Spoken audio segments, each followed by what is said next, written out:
So hello everyone, welcome to the channel. IBPS PO clerk, SBI PO clerk या आप IB PO clerk कोई भी bank exam दे रहे हो तो एक कंफ्यूजन सबके दिमाग में रहता है कौन सा मॉक टेस्ट लेना चाहिए। ठीक है, मार्केट में तीन सबसे ज्यादा फेमस है, स्मार्ट किडा, प्रैक्टिस मॉक या गाइड। आज इस वीडियो में ऑनेस्ट कंपैरिजन करेंगे बेस्ड ऑन माय अपना experience so you can make the right choice. ठीक है, this is little about me. एक क्विक डिस्क्लेमर दे देते हैं कि ये वीडियो स्पॉन्सर्ड नहीं है, कोई भी प्लेटफॉर्म से हम एफिलिएटेड नहीं है। ठीक है, ये सारी ओपिनियंस मेरी पर्सनल एक्सपीरियंस पे बेस्ड है, so no biases, no marketing, just facts. तो स्मार्ट किडा की बात करते हैं। अगर आपको क्वांट रीजनिंग सेक्शन स्ट्रॉन्ग करना है तो this is a solid choice. इसका सबसे अच्छा बेनिफिट है कि इसमें एनालिटिक्स सेक्शन बहुत अच्छा है। अभी मैं आपको दिखाऊंगा कि कैसा दिखता है। तो क्वेश्चन जो है वो अच्छे लेवल का रहता है, ठीक ठाक, एग्जाम रेलिवेंट है, कोई इधर जबरदस्ती बढ़ा चढ़ाए तो क्वेश्चन नहीं डालता है। थोड़ा सा इंग्लिश और जीएस सेक्शन लगता है कि थोड़ा सा बहुत ज़्यादा बेसिक्स है, बट ठीक है, it is a good choice. ठीक है, स्मार्ट किडा। Next up is practice mock. Practice mock ये प्लेटफॉर्म उन लोगों के लिए है जो पूरा मेंस का सिलेबस कवर करना चाहते हैं, प्री का सिलेबस और सेक्शन सब इसमें देता है। अच्छा, एक और बात बता दें, स्मार्ट कीड़ा में जो है वो 791 या 891 का जो पैकेज आता है उसमें सेक्शनल टेस्ट नहीं रहता है। ठीक है, तो उसको आप देख लीजिएगा, सेक्शनल टेस्ट अच्छा है, मेरे को पर्सनली बहुत पसंद है, तुरंत देते तुरंत खत्म हो जाता है। प्रैक्टिस मॉक की बात करें तो प्रैक्टिस मॉक में आपका फुल कवरेज मिल जाता है, आपको डेली चाहिए पीडीएफ मिल जाता है आपको, बट कौन ही पढ़ता है प्रैक्टिस मॉक का डेली चाहिए पीडीएफ। ठीक है, थोड़ा सा कॉस्टली आपको लग सकता है, और इंग्लिश जो है वो ज़्यादा टफ आता है। प्रैक्टिस में तो हम मानते हैं कि सारा चीज़ें वो ज़्यादा टफ आता है, चाहे वो मैथ्स हो, चाहे इंग्लिश हो, चाहे रीजनिंग हो। स्पेसिफिकली मैथ क्वेश्चंस जो रहते हैं वो हाई लेवल नहीं रहते, बट क्वेश्चंस के जो नंबर्स होते हैं वो कैलकुलेटिव होते हैं। मैं आपको अभी दिखाऊंगा कैसे। गाइडली की बात करें तो गाइडली मेरा पर्सनल फेवरेट है, 150 रुपये में आता है, मॉक टेस्ट देता है। ठीक है, इसका जो जीए और पीडीएफ का जो मटेरियल है वो भी बहुत अच्छा है। ये अगर आप इसको अफोर्ड कर सकते हैं पीडीएफ मटेरियल बंडल कोर्स तो आप ले लीजिएगा, अगर नहीं तो फिर आपको टेलीग्राम्स में मिल जाएंगे। ठीक है, और कुछ कुछ कंटेंट इसका रिपीटेटिव में होता है, ये हम इसका कॉन्सेप्ट बोलेंगे। ठीक है, अब मैं सारा चीज़ आपको एक बार दिखा देता हूँ। ठीक है, कैसे दिखता है। ये सबसे पहले गाइडली है। गाइडली का अगर हम SBI PO का प्रीमियम टेस्ट चालू करें, ये कुछ ऐसा आता है। इंग्लिश ठीक है, नॉर्मल एग्जाम लेवल का, ना ज़्यादा टूटा, ना ज़्यादा हाई है, ना ज़्यादा लो।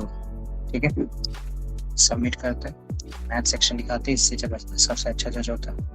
देखिए, बेसिक एग्जाम में ऐसी कुछ पूछते हैं, एग्जाम में बहुत हार्ड नहीं पूछता है प्रीलिम्स लेवल में। ठीक है, ऐसे बेसिक बेसिक कैलकुलेशंस होते हैं। ठीक है, छोटा मोटा, फिर ऐसे सब नॉर्मली छोटे मोटे क्वेश्चंस होते हैं। ठीक है,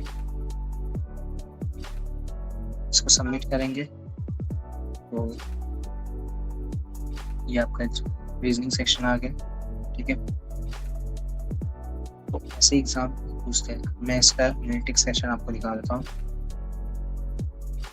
एनालिसिस में देखिए आपको ऐसे मिलता है कि परसेंटाइल मिल जाता है आपको, और बाकी आपका रैंक मिल जाता है सर्चनली, और यहाँ पे आपको टॉपर स्कोर मिल जाता है कि टॉपर आपको रजिस्टर कितना स्कोर किया। ठीक है, मैं आपको प्रैक्टिस मॉक देगा। प्रैक्टिस मॉक को जैसे स्टेज को चालू करें तो ऐसा आपको क्वेश्चन मिल जाता है इंग्लिश में।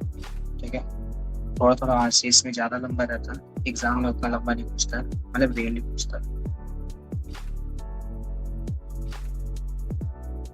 अब मैं आपको मैथ सेक्शन दिखाता हूँ, यहाँ से सब्जेक्ट। इसमें मैथ सेक्शन में जबरदस्ती हमको लगता है कि जो नंबर्स होते हैं ना, वो नंबर्स को जबरदस्ती बढ़ा चढ़ा पूछता है, उल्टा सीधा नंबर देगा 1769 का 20 का, ऐसा वैसा उल्टा सीधा बेमतलब को बढ़ा चढ़ा पूछता है।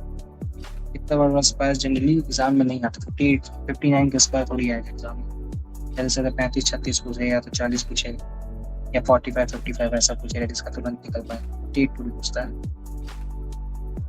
बहुत रियरली आता है, मतलब ऐसा क्वेश्चन बहुत रियरली आता है। तो ये देख लीजिए, अगर आप प्रैक्टिस करना तो कर सकते हैं, but I would not recommend. अगर आप बिगिनर तो प्रैक्टिस मौका तो बिल्कुल मत लीजिएगा, क्योंकि आपसे फिर बनेगा नहीं, फिर आप डिमोटिवेट हो जाएंगे, फिर आप छोड़ देंगे। और क्या, मैंने बहुत लोगों को देखा है ऐसे क्वेश्चन सर। ठीक है, सबमिट करते हैं तो इसका भी जो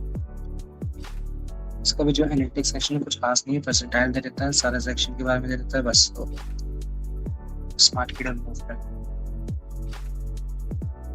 स्मार्ट किडा में क्या है कि इंग्लिश सेक्शन जैसे एग्जाम रेलिवेंट है। ठीक है, एग्जाम में ऐसे उसका लगभग, इसको अगर सबमिट करें, मैथ दिखाते हैं तब समझ में आएगा।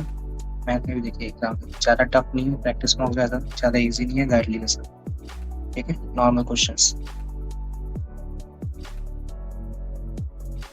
रीजनिंग में भी ऐसे ही क्वेश्चंस पूछते हैं, नॉर्मली एग्जाम में भी ऐसे ही आते हैं ठीक है। सबमिट करके इसका एनालिटिक्स सेक्शन निकालता हूँ, सबसे बढ़िया स्मार्ट का एनालिटिक्स सेक्शन होता है। इसका एनालिटिक्स सेक्शन दिखाते हैं आपको। एनालिटिक्स में देखें यहाँ पे मार्क्स एनालिसिस का सबसे बेस्ट होता है, इसमें टॉपर्स का स्कोर लगे आपको स्कोर दिखा देता है ठीक है। ये तो है ही, परफॉर्मेंस पर आपको मिल जाता है कि पहले आप कैसे स्कोर करते थे, अब आप कैसे स्कोर करते हैं ठीक है। उसमें आपको परफॉर्मेंस चेंजेस कितना आया है ठीक है, ये परफॉर्मेंस पर आपको मिल जाएगा। स्ट्रॉन्ग वर्सेस वीक एरिया आपको मिल जाएगा, स्पीड मिल जाएगा। ये सब मेरा पर्सनली फेवरेट है कि शुरू का पहला क्वार्टर में टॉपर ने कितना मार्क्स अर्न किया और आपने कितना मार्क्स अर्न किया, ये बहुत अच्छा लगता है मुझे। और ये सबका मिल जाता है सब एक्यूरेसी कैसा रहा, टाइम डिस्ट्रीब्यूशन, आप हार्ड क्वेश्चन और इजी क्वेश्चन कितना टाइम दे रहे हो, टॉपर कैसे टाइम दिया था उसको, और क्वेश्चन प्रेफरेंस कैसे दिए तो मार्क्स वर्सेस परसेंटाइल स्कोर आप सबसे बेस्ट इसका एनालिटिक्स मेरे को ठीक है। So coming to the final verdict, smart credit analytics बहुत अच्छा है, थोड़ा सा एक्सपेंसिव है, 700-800 में मिलता है, इसका सेक्शन इंक्लूडेड नहीं है तो उसके लिए थोड़ा सा और एक्स्ट्रा देना पड़ेगा। प्रैक्टिस मॉक बी मतलब का हार्ड क्वेश्चंस देता है, तो एग्जाम में पूछता नहीं है, एग्जाम से रिलेवेंट नहीं है, गाइडली एग्जाम रिलेवेंट है, इसी एग्जाम में पूछता है कभी कभी, इसी लेवल पर पूछता है और सस्ता भी 150। सो आई वुड सजेस्ट कि पहले आप गाइडली कर लीजिए अगर आप बिगिनर है तो, गाइडली कर लेके खत्म करिए, अगर आपका खत्म हो जाए पूरा अमाउंट तो फिर स्मार्ट का मूव करिए ठीक है। शुरू में तो आप एनालिटिक्स का यूज सही से कर पाएंगे नहीं वैसे भी, तो पहले गाइडली से स्टार्ट करिए ठीक है। आई वुड स्ट्रांगली सजेस्ट कि प्रैक्टिस मॉक को आप अवॉइड करिएगा ठीक है। एज अ बिग ब्रदर ये मेरा एडवाइस है आप जो पहले थोड़े एग्जाम्स क्लियर कर चुके हैं, उन्हीं के बेसिस में, उन्हीं एक्सपीरियंस के बेसिस में मैं आपको ये कह रहा हूँ कि प्रैक्टिस मॉक अवॉइड करिए, और शुरू में तो खास कर। बाकी अगर आपके पास बहुत पैसा है तो आप ले लीजिए, आपको जो लेना, that is up to you ठीक है। कौन सा मॉक आप यूज़ कर रहे हैं ये कमेंट सेक्शन में जरूर बताइएगा, और अगर वीडियो आपको हेल्पफुल लगा हो तो लाइक शेयर एंड सब्सक्राइब। बाकी एक स्ट्रेटेजी का वीडियो कौन से टॉपिक पे चाहिए ये भी आप कमेंट करके बता दीजिए ठीक है। Thanks for watching.